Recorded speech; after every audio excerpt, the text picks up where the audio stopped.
หลวงปู่คนก็เห็นอาสนะสงฆ์อยู่สองจุดที่หนึ่งก็คืออยู่บนแต่นสังก็คือแต่นก็คือเจ้านั่ง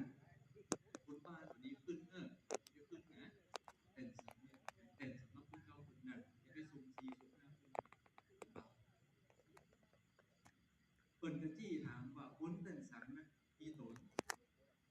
เอาก็บอกว่าเการุมแล้วรุมนี่รบก็คือนั่งรบนั่งทำหมาดแวงปทุมมงคลก็บอกว่า5 รูปเปิ่นก็บอกว่าเกาแฮ